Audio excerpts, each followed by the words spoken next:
Bloody Muslims. تنزیہ ہنسی۔ وہ پاگل تھا۔ کیا وہ سچ میں پاگل تھا؟ کیا ایسے سوالات کرنے والا شخص پاگل ہوتا ہے؟ نہیں، ہرگز نہیں۔ ایسے لوگ قابل رحم ہوتے ہیں۔ ہم ایسے لوگوں کو خود اسلام سے دور کر دیتے ہیں۔ اسلام میں سوال جواب کرنا گناہ نہیں، جبکہ ہم کسی بھی ایسے سوال کو بنا سنے، بنا سوچے منطقی عالم و مفتی بن کر کسی کو بھی دائرہ اسلام سے نکال دینے کا فتویٰ صادر کر دیتے ہیں، جو کہ آرچی جیسے بھٹکے ہوئے شخص کو راہ راست پر لانے کی بجائے مزید باغی بنا دیتا ہے۔ انہیں اسلام سے دلی بغض ہو جاتا ہے اور وہ عجیب و غریب کیفیت کا شکار ہو جاتے ہیں جو کہ ہمارا ذاتی قصور ہے۔ وہ ڈزنی لینڈ عمارت کے سامنے بیٹھی تھی۔ وہ تقریباً ہر ہفتے یہاں آتی تھی، لیکن اندر جو سلیپنگ بیوٹی شہزادی تھی اسے دیکھنے کی ہمت نہیں تھی۔ عمارت کے باہر بیٹھی رہتی اور پھر واپس پلٹ جاتی تھی۔ سینکڑوں لوگوں کے ہجوم میں وہ گم ہو جانا چاہتی تھی، لیکن ہوتی نہیں تھی۔ کچھ یادیں تھیں، کچھ باتیں تھیں جو اس کا پیچھا نہیں چھوڑتی تھیں۔ سردی کی شدت نے جیسے اس پر اثر کرنا چھوڑ دیا تھا۔ ٹھنڈی ہوائیں ہڈیوں میں چبھ رہی تھی، لیکن وہ ساکن بیٹھی تھی۔ کندھوں پر بکھرے بال ہوا چلنے کے باعث چہرے کو چھو رہے تھے۔ سر پر اوڑھا اسکارف بھی اڑنے لگتا تھا، لیکن شاید اسے کچھ محسوس ہی نہیں ہوتا تھا۔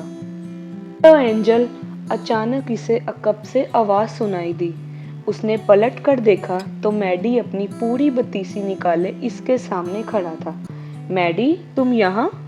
وہ حیران ہوئی۔ ہاں، میں ادھر سے گزر رہا تھا تو سوچا تم سے مل لوں۔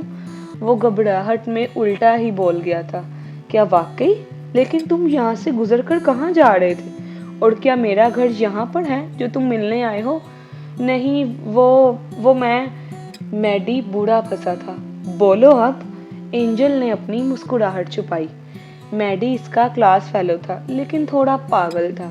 اکثر اس اینجل کے چہرے پر مسکراہٹ کا باعث بنتا تھا۔ اچھا سنو، یہ سب چھوڑو، بتاؤ چائے پیو گی؟ میڈی نے بات بدلی۔ پی چکی ہوں۔ اچھا چلو، میں آئس کریم لے کر آتا ہوں، یہاں سے ہلنا مت۔ میڈی نے اسے ہدایت کی اور خود آئس کریم بار کی طرف بڑھ گیا تھا کہ اینجل ایک گہری سانس لے کر رہ گئی تھی۔ اس نے رخ پلٹا تو ڈوبتے سورج کی کرنیں اس کے چہرے پر پڑی۔ چہرے کے خاص حصے پر کوئی چیز چمکی تھی، جیسے کوئی موتی، لیکن اسے احساس نہیں تھا کہ کسی شخص کی نگاہیں اس پر جمی تھی جو اس روشنی کو دیکھ کر جم سا گیا تھا۔ کیا اس نے اپنی چین پر کوئی موتی لگا رکھا تھا؟ اچانک عجیب سی بے چینی اس کے اندر پھیل گئی تھی۔ نظروں کی تپش اسے محسوس ہونے لگی تھی۔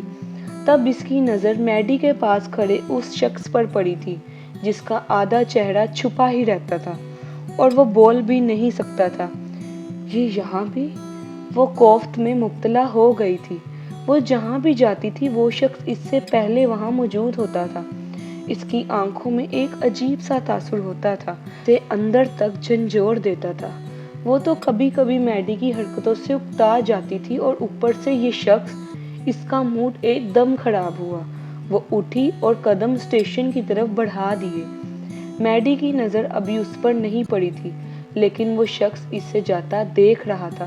آئس کریم لینے کے بعد جب میڈی پلٹا اور اینجل کو وہاں سے غائب دیکھا تو وہ اسٹیشن کی طرف بھاگا، جبکہ پیچھے اس شخص کے چہرے پر مسکراہٹ پھیل گئی تھی۔ وہ اسے میڈی کے ساتھ آئس کریم ہرگز نہیں کھانے دے سکتا تھا۔ جیتنا اس کی فطرت تھا۔ وہ ہمیشہ سے جیتتا آیا تھا، بنا کچھ کہے، بنا کچھ کرے۔ رکشے والے نے اسے گلی کے سامنے اتارا تھا۔ وہ کڑھایا دینے کے بعد چادر سے خود کو اچھی طرح ڈھانپتی گلی میں داخل ہوئی۔ یہ ایک تنگ سی گلی تھی جو آگے جا کر ایک چوراہے میں بدل جاتی تھی۔ یہاں چاروں طرف گھر تھے، ایک مسجد تھی، بچے گلیوں میں کھیل رہے تھے۔ اس کا رخ اپنے گھر کی طرف تھا۔ سبزی کی دکان پر لوگوں کا ہجوم تھا۔ گلی کے دونوں اطراف اونچے اونچے گھر تھے، البتہ گلیاں پکی تھیں۔ وہ گھر سے ابھی کچھ فاصلے پر تھی جب اس کی نظر سامنے سے آتے فقیر پر پڑی۔ وہ ہر جمعرات کو ان کے محلے میں مانگنے آتا تھا، پھٹے پرانے سے کپڑا پہنے، منکوں سے لدا ہوا وہ شخص بہت ہی عجیب لگتا تھا۔ اللہ سے عشق نہیں کر سکتا تو، ہرگز نہیں کر سکتا، بس اسے عاشق بنا لے، ہاں اللہ کو عاشق بنا لے۔ وہ اونچی آواز میں ہمیشہ یہی بڑبڑاتا تھا۔ سبزی کی دکان پر کھڑے لوگوں نے اس کی بات سنی تھی اور پھر سبزی والے نے آلو کی تھیلی سے ایک آلو نکال کر اس فقیر کو دے مارا تھا۔ بکواس کرتا ہے پاگل جاہل، اللہ کو عاشق بناتا ہے، نکل یہاں سے۔ تو ایک عام شخص نے اسے دھتکارا تھا۔ اگر ہم منصور حلاج کا واقعہ دہرائیں، اس وقت کے سوئے علماء نے اسے گمراہ ہونے فتویٰ صادر کر دیے تھے۔ اس واقعے کو یوں بیان کیا جاتا ہے: عشق حاضر ہے سولی پر لٹک جانے کو، عشق حاضر ہے سولی پر لٹک جانے کو، موت سے بڑھ کر کیا سزا دو گے دیوانے کو۔ حسین بن منصور حلاج نے اپنی ذات کی نفی کی اور اللہ کے عشق میں معرفت کی بلند ترین مقام پر پہنچ کر انا الحق کا نعرہ لگا کر خودی کے راز کو فاش کر دیا۔ علماء ظاہر کا دل بیدار نہ تھا، اس لیے وہ علم و عرفان کے فرق کو پرکھنے سے معذور رہے اور حلاج کو گمراہ کہہ کر سولی پر لٹکا دیا۔ حلاج نے سولی قبول کر لی کیونکہ وہ خدا سے ملاقات کا ذریعہ تھی۔ ڈاکٹر نکلس لکھتے ہیں کہ جب منصور کو پھانسی دینے کے لیے لایا گیا تو وہ تختہ دار کو دیکھ کر اس زور سے ہنسا کہ آنکھوں سے پانی بہنے لگا۔ اس کے بعد لوگوں کی طرف دیکھ کر اپنے دوست ابوبکر شبلی کو کہا، آپ کے پاس مصلی ہے؟ انہوں نے کہا ہاں۔ پھر منصور نے مصلی بچھا کر 2 رکعت نماز ادا کی، پھر اسے مصلوب کر دیا گیا۔ عشق حاضر ہے سولی پر لٹک جانے کو، موت سے بڑھ کر کیا سزا دو گے دیوانے کو۔ بقول علامہ اقبال، منصور کو ہوا لب گویا پیام موت، اب کیا کسی عاشق کے عشق کا دعویٰ کرے کوئی۔ حسین بن منصور حلاج قید و بند میں تھے تو ابن عطا آئے اور کہا کہ آپ نے جو کچھ کہا ہے اس سے معذرت کر لیں۔ حسین بن منصور حلاج نے کہا کہ جس نے یہ بات کہی ہو اس سے کہو کہ معذرت کر لے۔ اس پر ابن عطا رونے لگے۔ مولانا رومی مثنوی معنوی میں لکھتے ہیں کہ جس طرح حضور اقدس صلی اللہ علیہ وآلہ وسلم کا مشت خاک پھینکنا جنگ بدر میں اللہ تعالیٰ کا پھینکنا تھا، اس طرح منصور حلاج کا انا الحق کہنا دراصل منصور کی آواز نہ تھی بلکہ وہ خدائے حقیقی کی ذات کی آواز تھی جس میں منصور فنا ہو چکے تھے۔ صوفیہ کا بیان ہے کہ حضرت حلاج کو اس لیے شہید نہیں کیا گیا تھا کہ وہ حلولی تھے بلکہ اس لیے انہوں نے اللہ تعالیٰ کا راز فاش کر دیا۔ خانم کی آنکھوں میں یہ سنا ہوا واقعہ ایک خواب کی مانند گھومنے لگا، سب اسے پھر سے ہوتا ہوا محسوس ہونے لگا تھا۔ خانم نے اپنی چیخ روکنے کے لیے منہ پر ہاتھ رکھا تھا۔ اسے برا لگا تھا کہ ایک سبزی فروش نے فقیر کو مارا۔ فقیر نے ایک نظر رک کر اسے دیکھا تھا۔ گھورتا کیا ہے، نکل یہاں سے اور دوبارہ یہاں مت آنا، دکان پر کھڑے لڑکے نے کہا۔ فقیر پھر رکا نہیں۔